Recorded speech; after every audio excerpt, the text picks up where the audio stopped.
Well, hello there, everybody. It's Rocky again. Today I'm coming at you with a video lecture discussing your third and final writing packet for the first semester of the academic year 2020.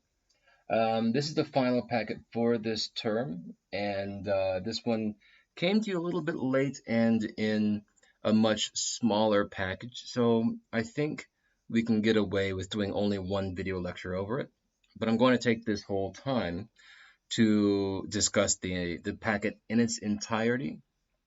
I'm going to go through all the exercises with you, and I believe we should be able to do one example writing. Now, all of this is being done without any kind of preparation, so there might be a few flubs or mistakes in between, and I'm hoping to avoid doing any editing. Previous videos that I have recorded were cut off midway through the recording. Hopefully, that does not happen to us again. So, if we're lucky, if the gods shine down on us today, then we should be able to get through this entire packet without any need for editing or splitting this video into separate parts. I will, however, be sometimes checking the top of the screen to make sure that it is still recording on me. So let's take a look at our packet itself. This one is a very simple Word file. It is 6 pages of content, so it can take a little bit of time to go through, but it should not be much of a problem for us. This is writing packet number 3. The packet itself is all about argumentation and opinion writing. Now, if you study writing in academic circles, this is the primary kind of writing that we like to talk about. For language classes, we'll also have you do things such as summaries or descriptions, or perhaps process writing, how-to articles, and that sort of thing. Um, Academically, at least in my field of study, in literature and in creative and critical writing, we mostly focus on argumentation. The idea behind argumentation is not saying that I'm right and you're wrong. The basic idea behind argumentation is just that I have a position or I have an idea. Here is why that idea is valid. So your point in an argumentation is not necessarily trying to convince the other person that you are right and everybody else is wrong. That's not the goal. The goal is more often convincing the other person that you have an acceptable, valid opinion or perspective. So it's not writing as a competition. I like to make this perfectly clear with students when I talk about this style of writing. It's not a competition. It can be collaborative. It can be, uh, you can point out that the other point of view is also valid. You can say that they have a point. You can say that they are correct as well. But the idea here is that you're saying that your perspective, your point of view, your writing also has some value, also has worth.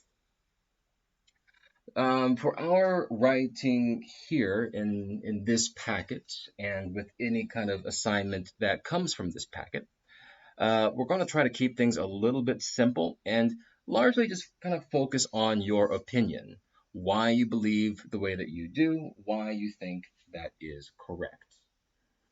So we'll begin with a very short article here. This is one that comes out of the Ready to Write book series, I think.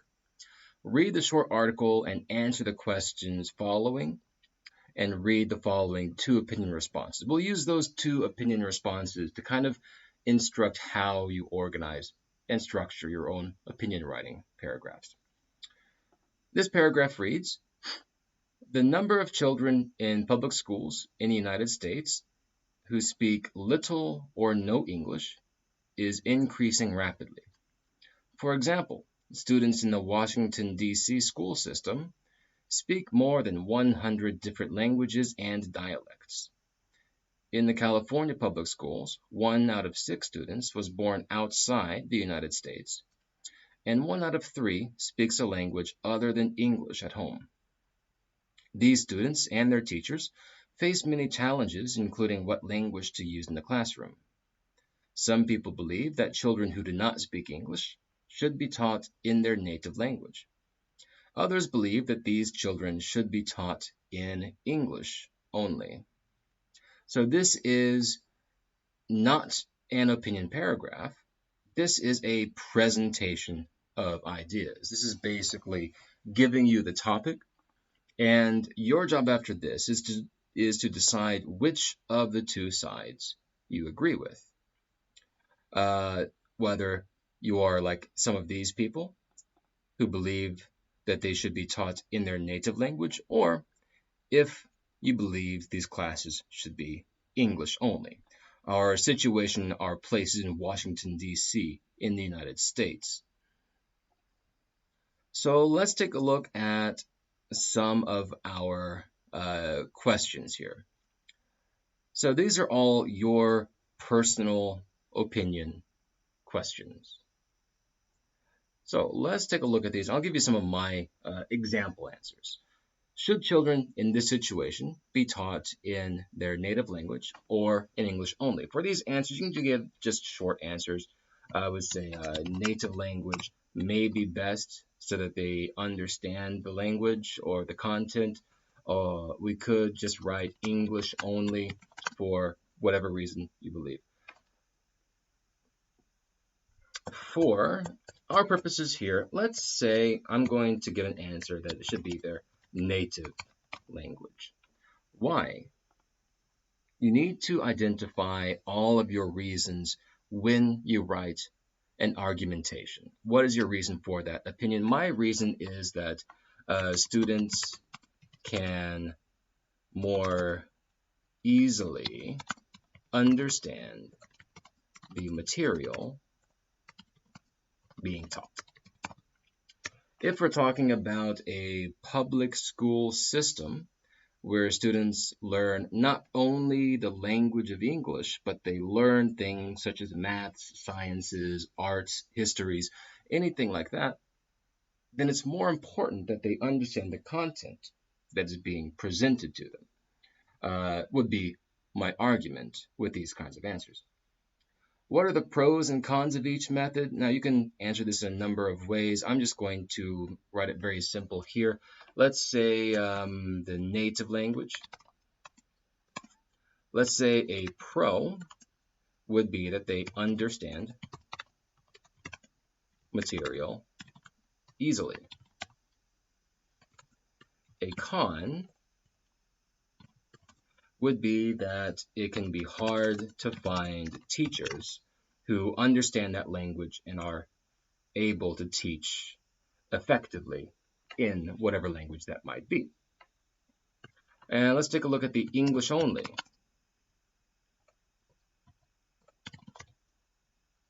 For each of these, what would be the pro for an English only education system? Well, the obvious one is that the students learn the language.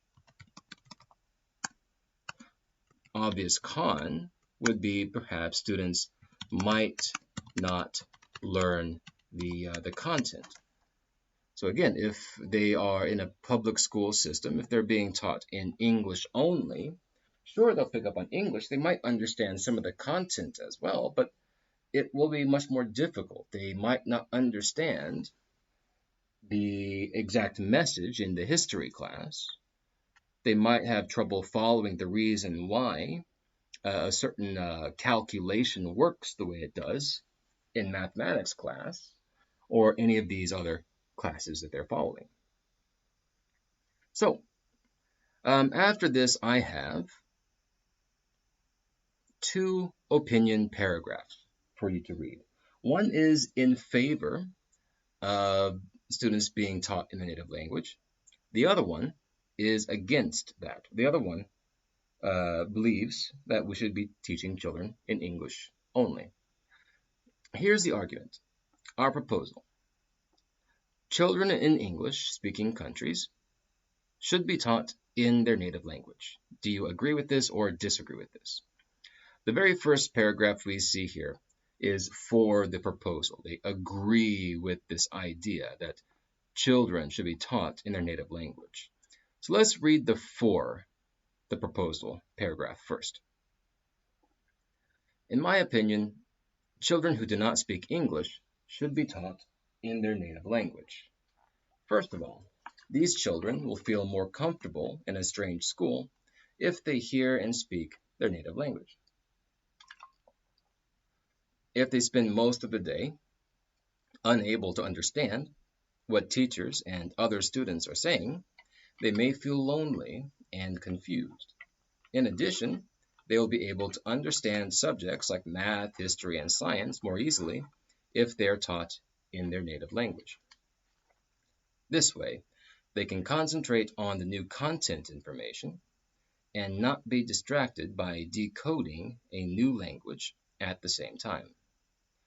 Finally, there is no research evidence proving that English-only programs are better or even appropriate for children who are still developing their basic cognitive linguistic skills. For example, learning how to read for the first time is too complicated in a language that a student does not understand. So that is for the proposal. The proposal, again, being that these children should be taught in their native language. Let's hear the argument against this, against the proposal. This person believes that these children should be taught in English. So let's read the entire paragraph. I believe that children of immigrants should be taught in English. First, they will learn the new language more quickly if all their subjects are taught in English. Students who spend the whole day at school, the whole school day, listening to English will learn more idioms, general vocabulary, and technical words. Second, children of immigrants will feel less isolated if they are taught in the same language as the rest of the children. They won't be pulled out to some classes and will be able to make friends more easily. Finally, they will be able to perform better on standardized tests if they have learned the material in their classes in English. They will be familiar with standard test instructions in English and will know what kinds of questions to expect. So, here's what we are going to do. Let's explore the topic and we will go through each of these paragraphs. I think I'm not going to write the answers here, at least for the major reasons. I'll go through each paragraph one at a time. So, our topic for discussion. Many children of immigrants in the United States who do not speak English as their native language. The question, is it better for students to learn in their native language or in English? That would be the local language. We're talking about students in the United States. Our instructions for this little exercise here is to review the two opinion paragraphs above and answer the following paragraphs. First of all, what is the author's opinion in each of the paragraphs? Second, what are the three major reasons that the authors give to support their opinions? And there is no third.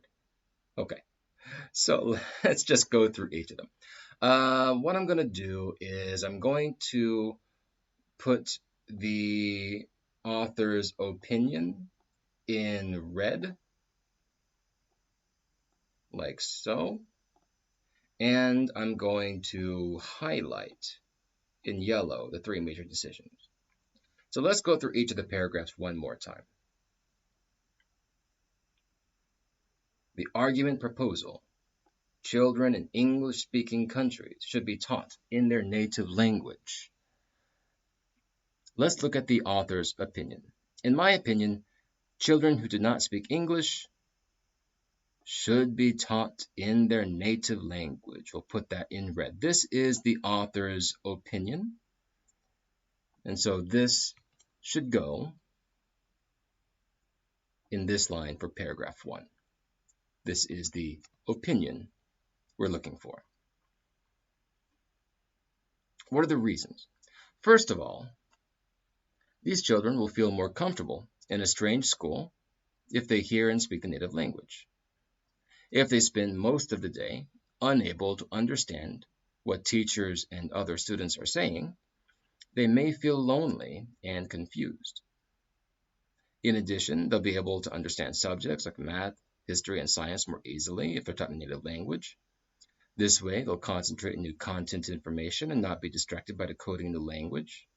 Finally, there's no research evidence proving that English only is better or appropriate. So an easy way for us to find the 3 opinions is to look for the transition words. I'm going to highlight these in a different color. Let's put these in, let's put them in blue. First of all, in addition, a transition phrase. Finally, a transition word. So if we have identified 3 of our transition phrases, it's easier for us to find the author's opinions. I think the easiest way we can summarize the author's opinion is with this phrase right here. The children will feel more comfortable in this strange school if they use their native language. In addition, they'll be able to understand the other subjects. Finally, there's no research evidence proving that English only is better. So these would be our 3 reasons why the author believes the way he does, the 3 major reasons the author gives. So we finished that for paragraph 1. Let me copy and paste the 3 opinions.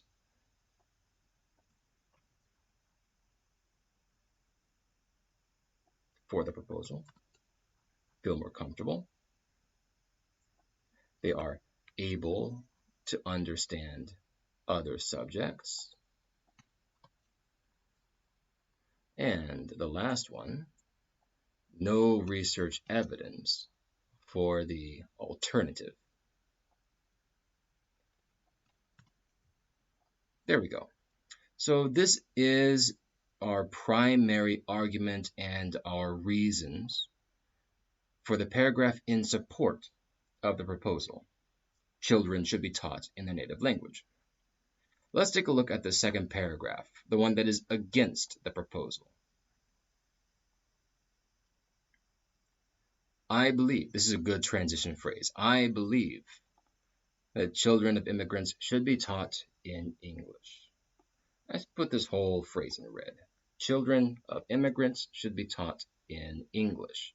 That is the author's opinion. It's very clear what the opinion is because we begin with this phrase, I believe. It is my belief, it is my feeling. Based on the evidence, this is my claim. My argument is blank. So you can use any of these kinds of phrases when you are writing your own opinion paragraph, either for or against a proposal, or if you just have an idea, or if you have a statement that you want to make. Argue that opinion. Give us your feelings and let us know why you feel the way that you do. And let's look for any of these transition phrases. The first paragraph we have, first of all, in addition, and finally. What do we have in the second paragraph? First, this is a pretty classic transition phrase. First, second, and third. In fact, we have exactly those terms in this paragraph. First, second, and finally.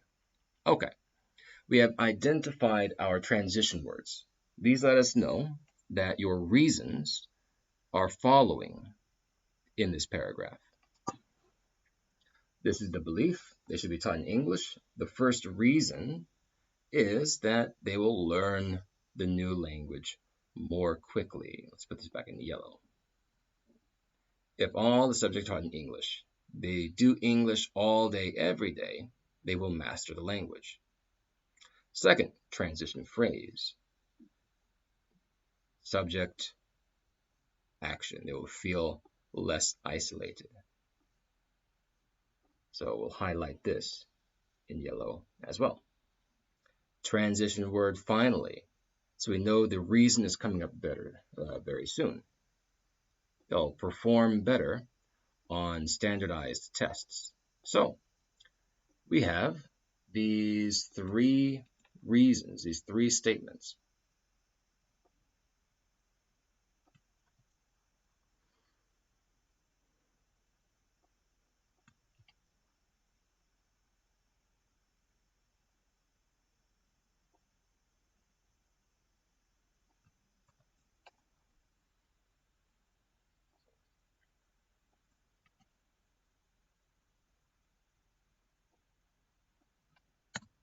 Okay, so now that we understand all of this, we can take a look at the structure of each of the paragraphs, and we can better understand how these authors are expressing their opinions. We have the opinion and the major reasons. This is the basic layout, the basic layout of an argumentation. In the first paragraph, we know that the author's opinion is that these children should be taught in their native language. The reasons why is because the children will feel more comfortable, they'll be better able to understand the subjects, and there's no research evidence for the alternative. Second paragraph, we know that the author believes that these children should be taught all in English. Why? Well, they'll learn the language better, they'll feel less isolated, and they can perform better on standardized tests. Now, we can take these ideas and really shrink the arguments down into a single sentence if we really had to. Our goal, though, is to more completely explore these opinions and express to the audience that these opinions matter, that they are valid. So, what we'll do is, now that we understand how we have the topic and how we have the support, let's take a look at the structure here. Our little reminder about paragraph structure. Each opinion paragraph follows the same basic format. They both include a topic sentence and supporting sentence that clearly states the author's reasons. Notably absent from these paragraphs are the concluding sentences. Now, you'll find this is pretty common in writing textbooks and in example paragraphs. These are often omitted. This is because it's just for practice writing and we don't want to confuse you with extra information, but also because the conclusion sentences are sometimes a little controversial because they can be just restatements of the topic paragraph. This is fine for practice writing to leave out the conclusion sentence. That's fine for practice, but for formal assignments, please remember to include your conclusion sentences. And for additional information, if you need a reminder on how each of these work, you can always refer back to writing packet number 1 for that information. The format thereby should follow this. We have a format for the for argument, that children should be taught in the native language. If we have a very clear, traditional, formal paragraph, we should hit all of these notes. 5 basic parts, 5 basic sentences. Your topic sentence, support sentence number 1, support sentence number 2, support sentence number 3, and conclusion. Now, I did say number of sentences, but you can, of course, expand this with more examples or detail as needed. If you recall from writing packet number 1, we had the topic sentence, And our support had your reason, an example, and detail. So depending on how thorough you want your paragraph to be, it can be quite long or relatively short. That depends on you and the purpose of the writing. For our purposes here, the opinion paragraphs should be about medium length. I would say each paragraph should be no longer than 250, maybe 300 words is about what you're going to look for. So if we're going to organize this, take a look at the structure. A topic sentence would be, children who do not speak English should be taught in their native language. The first support sentence is, this is because they will feel more comfortable in their native language. Second support sentence would be, these students can understand the subjects better, such as math or science, if they're taught in their native language. Third support sentence would be, there is no evidence that English-only education is better for these students. The conclusion is missing, but this is an example. Because of these reasons, I cannot support the idea of an English-only education for immigrant students. Something like that is perfectly fine. So we're going to cover an example essay that is very much similar to this. It has the full pros and cons of each, and it has a full argumentation. When you are writing an argumentative essay, it is often useful to prepare a list of pros and cons related to the topic. We're going to read an argumentative essay about video games. Now, this is a little bit outdated. It's following reasoning and data, quote unquote data, that has long since been amended or added to or rejected altogether. But this is just for the sake of, well, argumentation. This is just for an example of a writing. So before we do read this, I want you to think about this topic. Think about these two questions and write your answers. Why do some people like video games, and what ages do you think most video game players are? So this can be whatever you think it is perfectly fine. Why do some people like video games? Well, they're fun. That's the obvious answer. You can relax after school or work, or we like to shoot zombies in the head. Whatever your answer is perfectly fine. What ages do you think most video game players are? Well, I used to think that they were children. Now I think the demographic has been adjusted. It's probably between the ages of, let's say, 14 and 36. That might be wrong. It's probably entirely wrong. I don't have the data for this, but we're just thinking about this topic and giving our opinions for it. Okay, so now that we've covered that and we are thinking about the topic about video games and children, or at least people within this age range. 36 is not exactly a child, but hey, we're children at heart. Let's take a look at some of the vocabulary terms. Here's some words from the article. Review these words and decide if they are positive or negative, and put the words in the correct side of the chart here. Now, these are fairly simple terms. This is a simple exercise, but this is just to get us in the right frame of mind to start thinking about positives and negatives.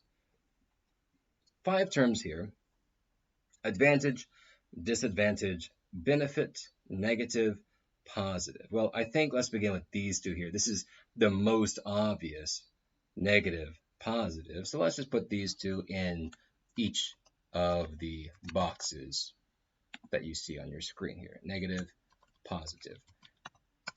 That one was easy. Okay, so we can take these. Let's cross them out. cross out, cross out. I'm not going to waste all that time. Positive words, advantage, negative, disadvantage.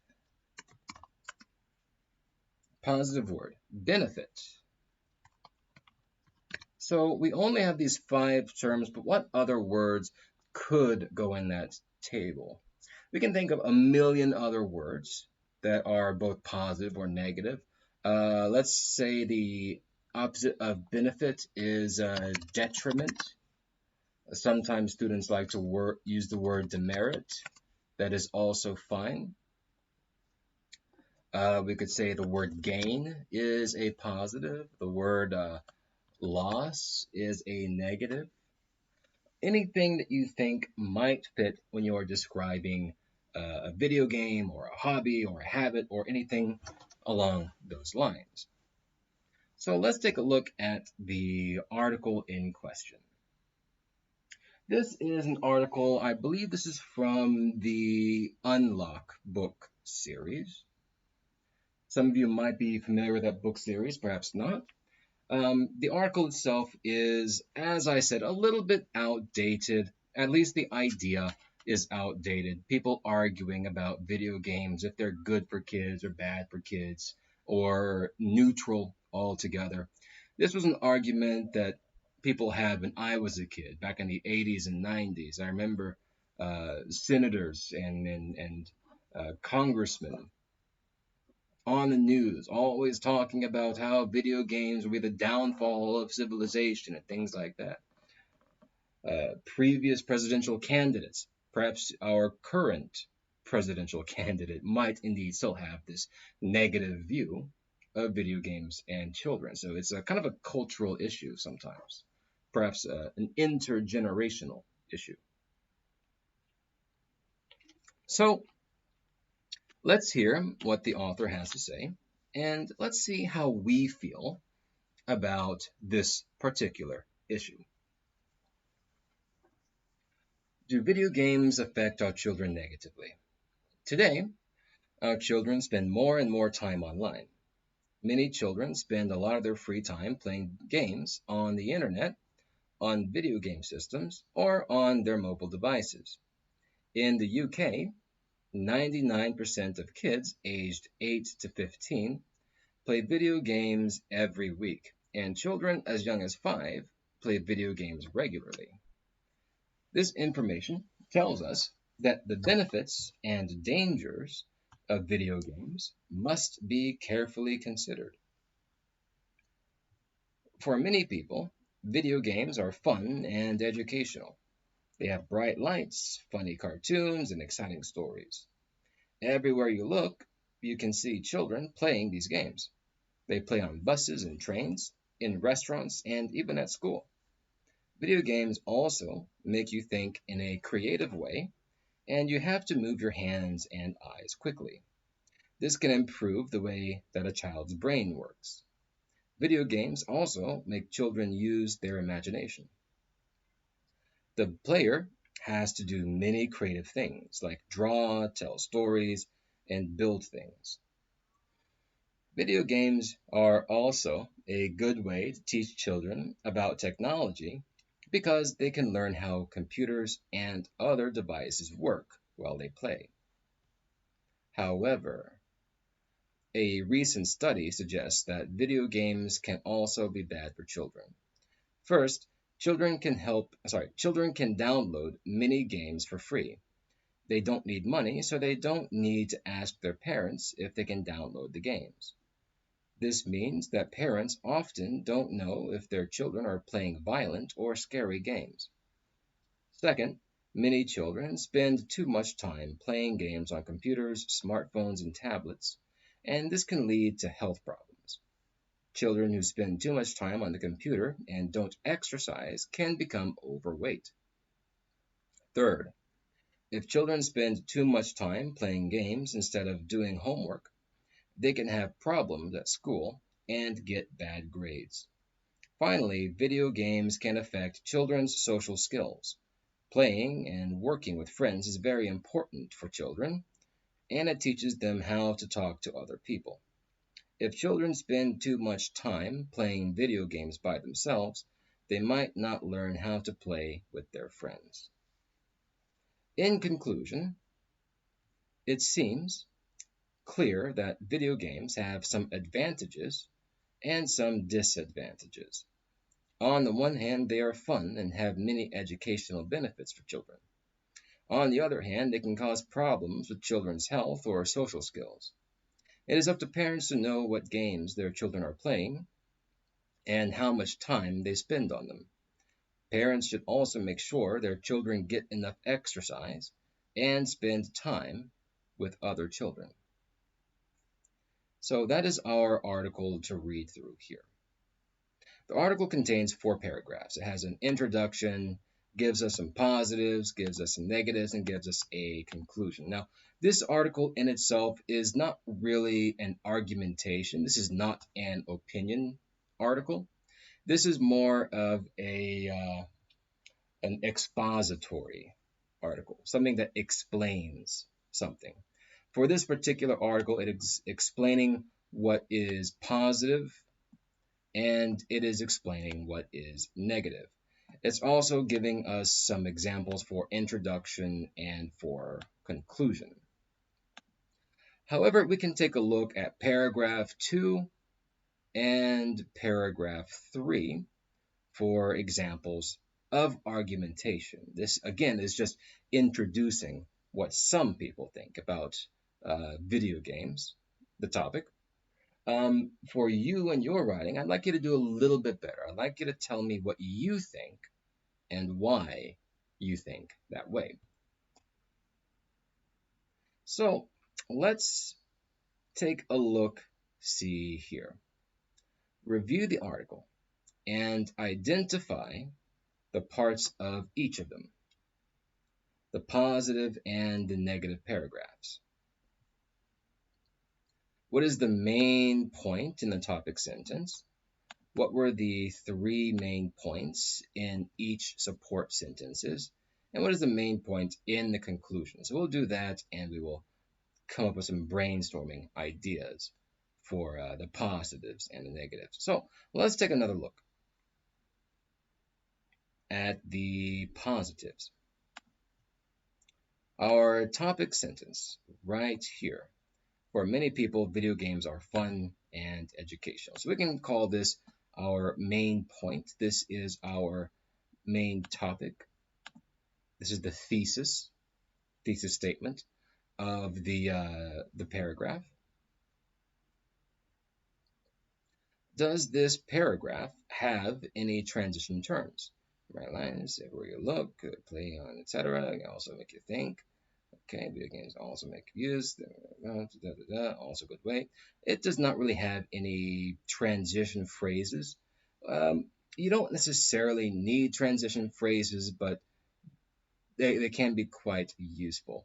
I think one thing we can look to is the word also. Video games also. Video games also. Video games are also a good way to do such and such. These are the only things that look to me like a transition statement. Now, I think that this article has a number of points for the positive. Let's take a look at why they are fun and educational. First, let's copy this over.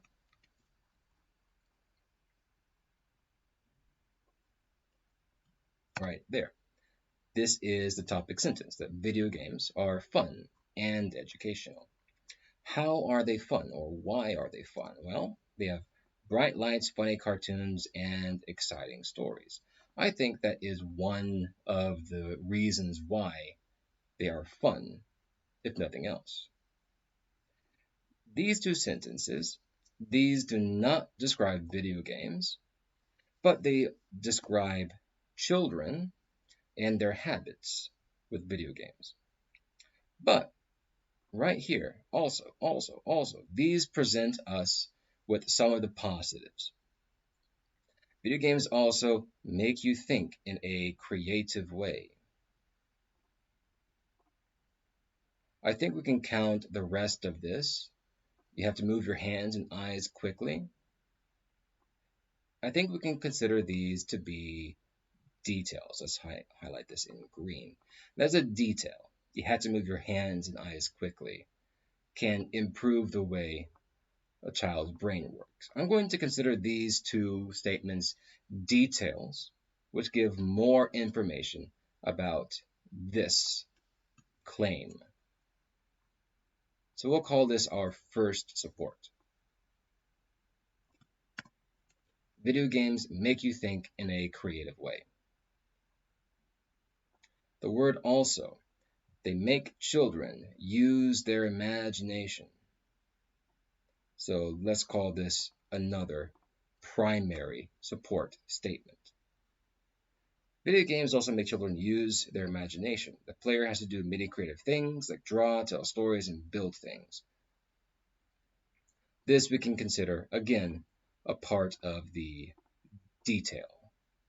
So we'll copy this over. They make children use their imagination, which I think is true. I remember when I was a kid playing games like Final Fantasy. I was thinking about all the fun, cool monsters and characters that were in those games. So it made me be creative, thinking about what kind of magician or knight or monster would be in this world and how they would interact with each other. Also, this is our only transition phrase we can find. They're also a good way to teach children about technology. Highlight that in yellow. Why? How? The reason, because they can learn how computers and other devices work. So let's highlight that one in green. That's in detail. So our primary statement for support goes right here.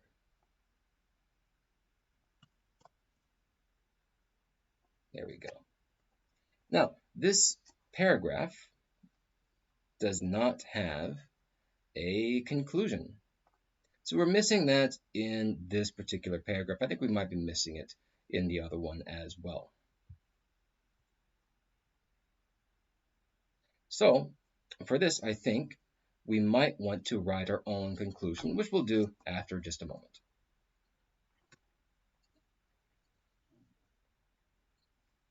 Now, let's take a look at the negative paragraph. What is the main idea in this paragraph? Well, a recent study suggests that video games can be bad for children. So let's focus on this. This is the thesis of this topic sentence. Video games can also be bad for children. It does say that there's a recent study. However, the article does not tell us what that study was, where that study was from, and so we can't really trust that claim right there. So I would say if you're going to reference a study, then really tell us what that study was. Let's cross out the word that as well because we don't need that anymore. If you're going to say that there is a study, if you're going to say that there is a report, if you're going to say that there is data, then you need to tell us what that data is, what that study is, where did you get this information? This is just an example article that came from a textbook, and typically in these articles, they don't overload us with a lot of information. The point of these articles is to show us how the writing is done, not why the opinion is what it is. But for your information for the future, if you are going to write an argument, if you are going to refer to a study or some external information, you need to be ready to explain what this is. So for now, let's focus on the thesis. Video games can be bad for children. Put this right here in the topic sentence. There we go. We can also take out the also there. Video games can be bad for children. That is a topic sentence. Let's underline things.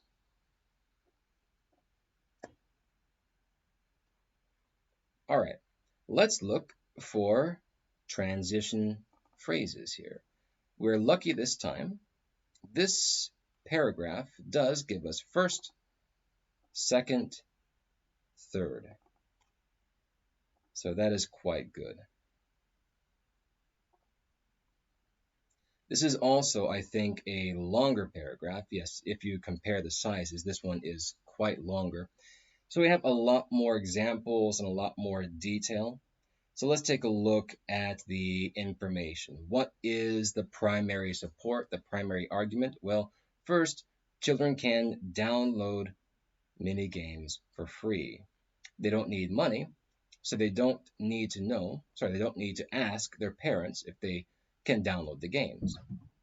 This means that parents often don't know if their children are playing violent or scary games. Now, often, if you have a transition word, then what immediately follows is the best, most clearest support.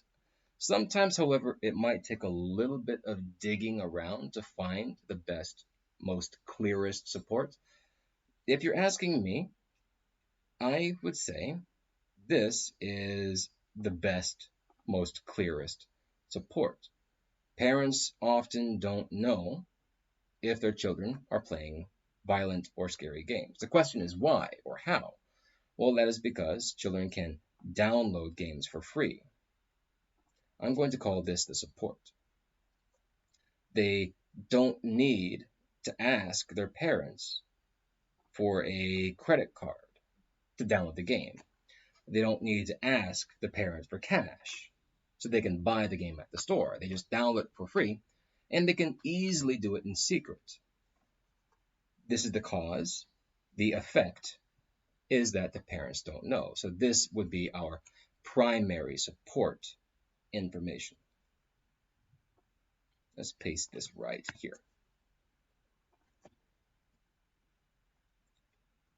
Second, key phrase. So let's read through this entire section here. Second, many children spend too much time playing games on computers, smartphones, and tablets. This can lead to health problems. Children who spend too much time on the computer don't exercise can become overweight. Now, this one's a little bit more difficult because this is also a bit in depth. I think the primary argument that they give is the kids spend too much time, but they also give us the idea that they become overweight. So I think the biggest concern the author has is that they spend too much time and they don't exercise. Yeah, I'm going to say this is the primary support reason, possibly along with that they can become overweight. So as a compromise, I'm going to include this full sentence here, but I'm not going to highlight this part. I'm going to put this in parentheses. That feels like a compromise to me, that they can become overweight if they spend too much time on the video game systems.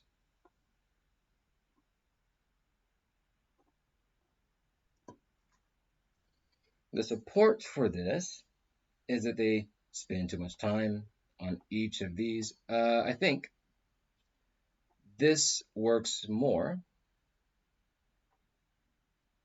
as detail or example.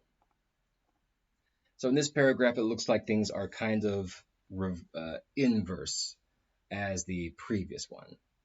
The first paragraph, we had the blue, yellow, green. Here we have blue, green, yellow for most of our support. And that can happen from time to time. Third,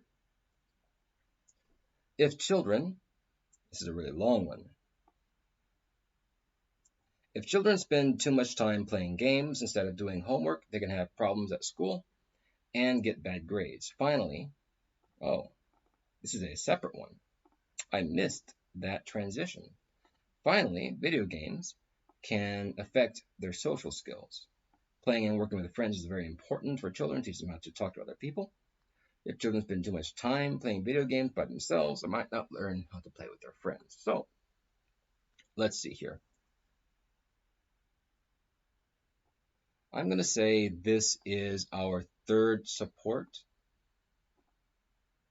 I'm not going to copy it over because it's very, very short. We don't really have a lot of information. We don't really even have any detail or example for the third support. I'm going to focus on the finally, our fourth entry here.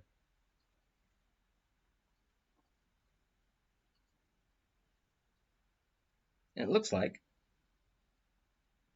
video games can affect social skills is the primary support. And here we just have examples and reasons why. If they spend too much time playing video games by themselves, they might not learn how to play with their friends. Which I think is an incorrect way to look at video games because a lot of people these days play them online with their friends. But we're going to copy this over. Video games can affect their social skills. This, I'm going to say, is our final support. We're skipping number 3 and just using number 4 in this spot.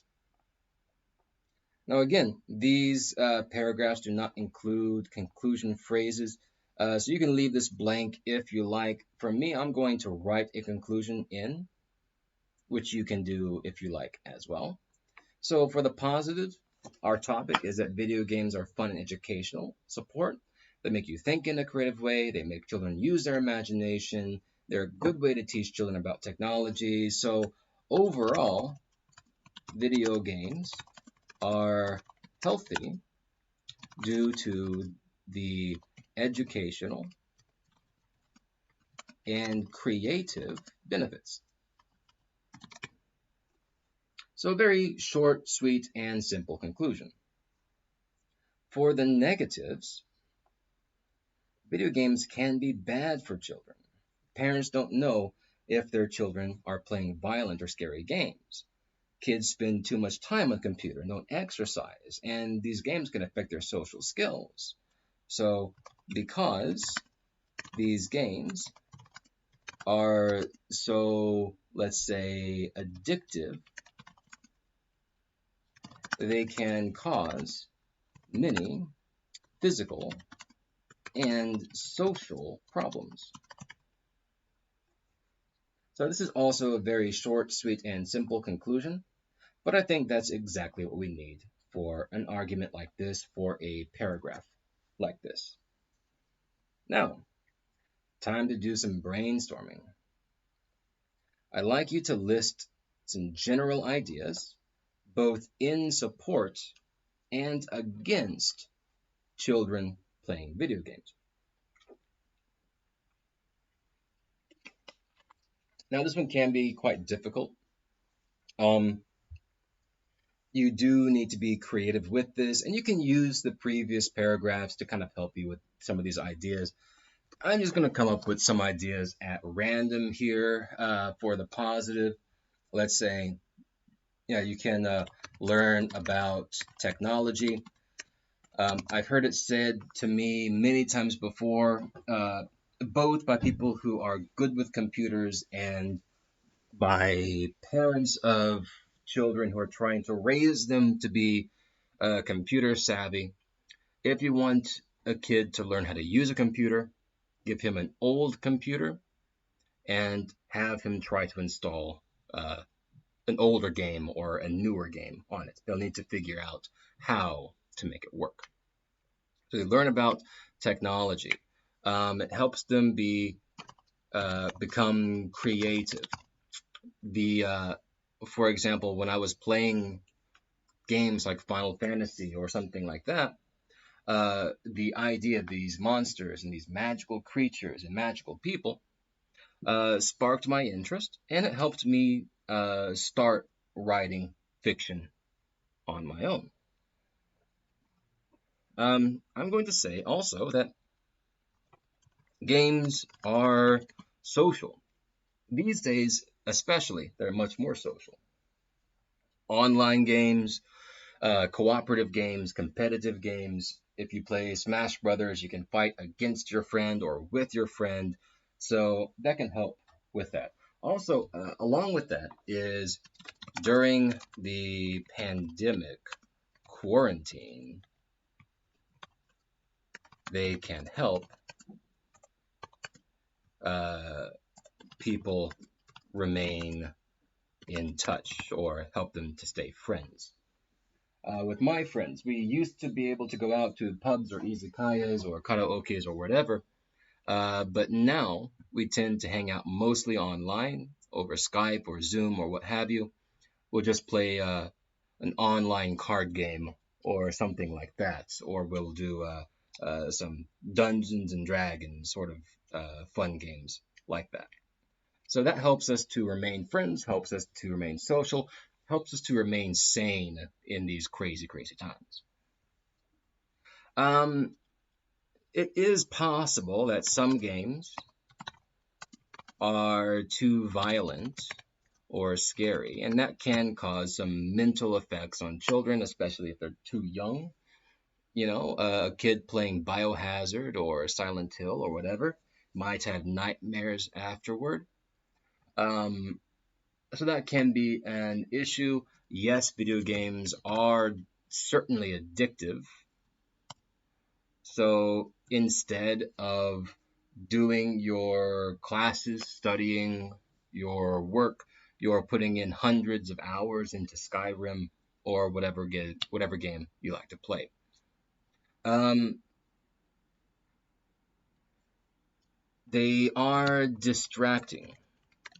So instead of writing that next big novel or preparing for the next class you're going to teach, you're going to be playing a video game instead, and you lose track of time. So that is a thing that can happen.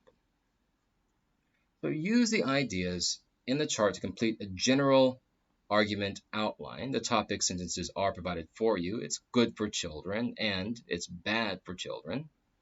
And then decide which of these positions that you align with the most. And do you think that video games are ultimately good for kids or bad for kids? And use the outlines you made to write your own short, can be very short, argumentative paragraph. And this is just an example argumentative paragraph. This is not your assignment, but this is an example that you should follow. So let's see here.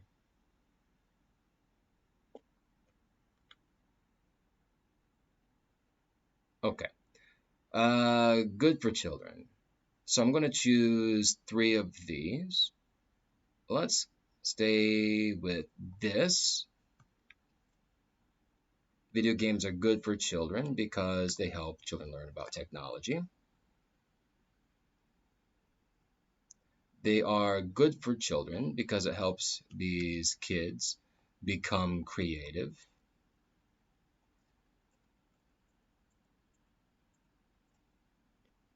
They are good for kids because, well, yeah, let's stick with this. Make this a timely paragraph. During the pandemic, they can help people remain in touch, and we'll need a conclusion for this. I'll write that later. Fortunately, I have 3 for the negatives as well. Playing video games is bad for children because sometimes they're too violent or scary. They can be bad for children because sometimes they can be addictive. They can be bad for children because sometimes they are distracting.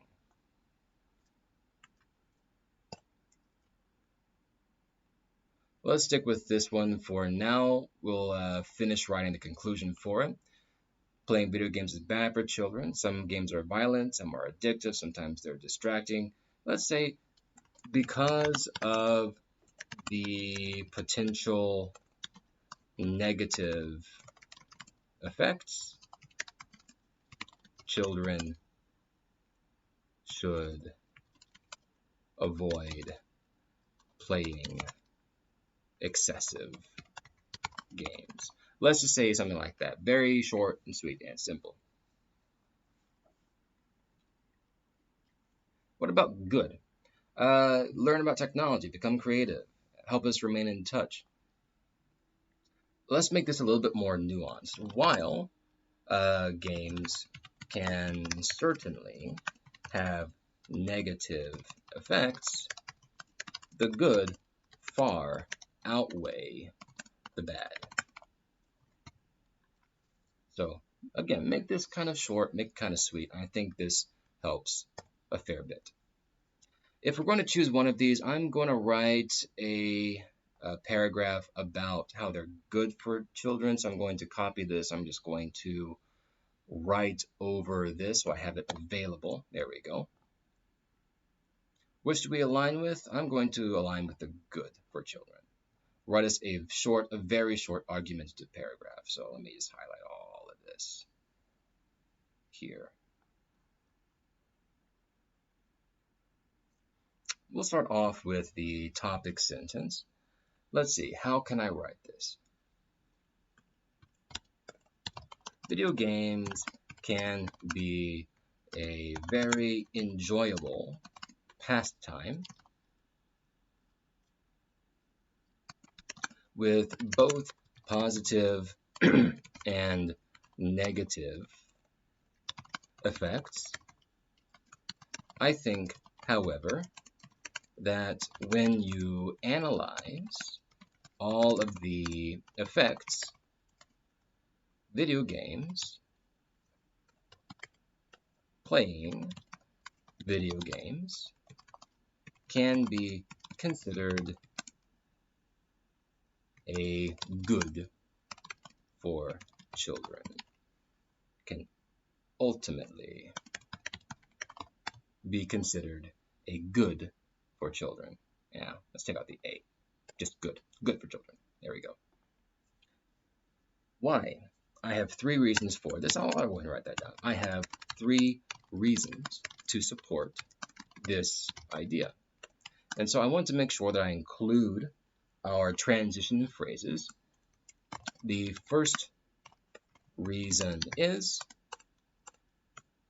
the second reason is, and my final reason is. When you include transition phrases like this, it makes it much easier both for you to write the paragraph, and it makes it easier for the audience to read the paragraph and to identify what parts you are discussing. Now then,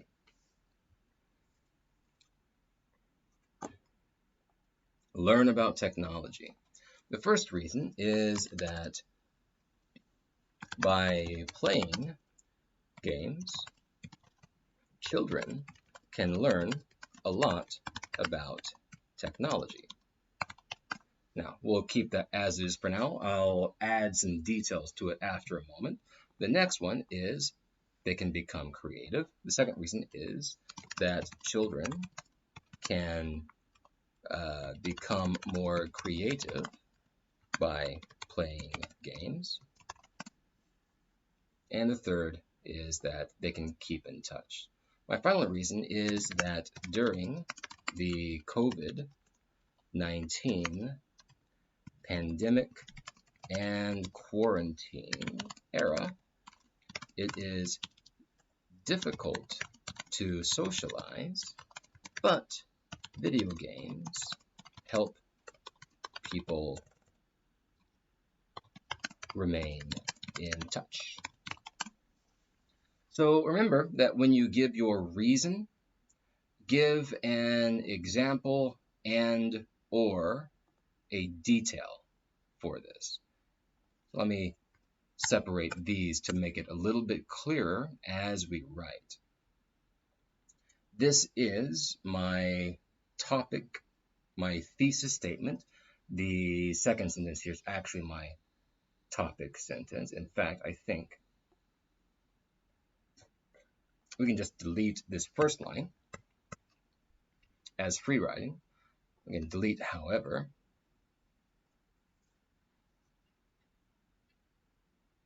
So there we go. That can be our topic sentence.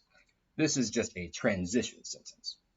I think that when you analyze all the effects, playing video games can ultimately be considered a good for children. I have 3 reasons to support this, 1, 2, and 3. My first reason is that by playing games, children can learn a lot about technology. If you have a young child you want to learn, who you want to learn,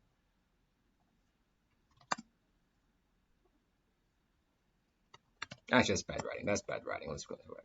If you have a young child and you want them to learn about technology, the best way to introduce them to computers is to have them install a game on an old PC.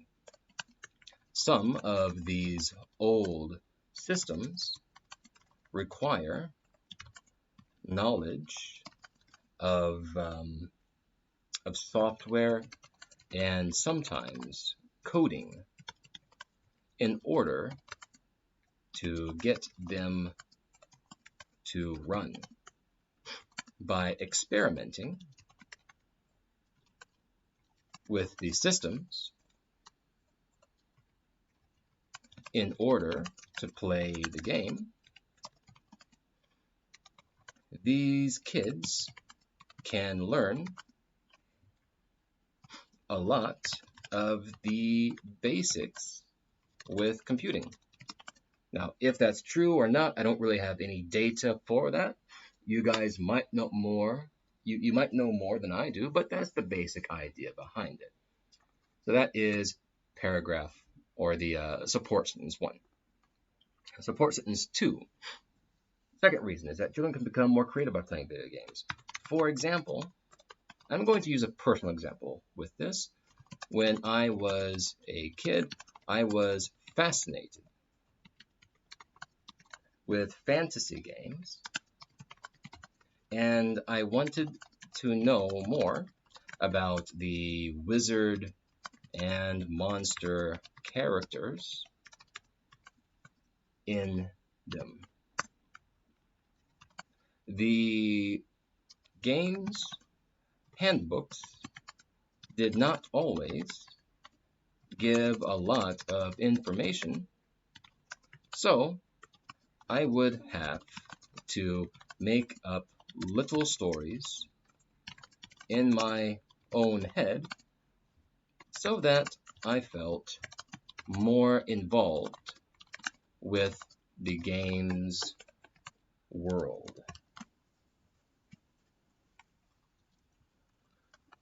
Children who play games with stories will have similar results. Okay, so that's support 2. Final reason is that during the pandemic and quarantine era, it is difficult to socialize, but video games help people remain in touch. Again, a personal example. For example, my friends and I used to often get together at a pub or other place, but now we can't. In order to maintain our social lives, we will sometimes play games together online and at a distance so that nobody gets sick. Okay, and so that is that. Put all of these together and we have one complete argumentative paragraph. Make sure that we indent the first line there, and we can get rid of the underlined sections. And this shows us we are at 270 words. That is a little bit above the word length, but I wanted to give you a bit more detail. So that's the basic idea behind this packet. Now, I gave this to you probably a couple of weeks ago, maybe 2 weeks ago. I'd like you to please submit this packet by the end of the semester. I don't have any set due dates for this, just by the final day in the final week of the semester. I believe for most of you that might be August, what would be the date there? August 14. For some of you, maybe the end of the month as well for some others of you. It depends on your class. So check your class schedule, check what day is the last day of class, and just submit this to me by then.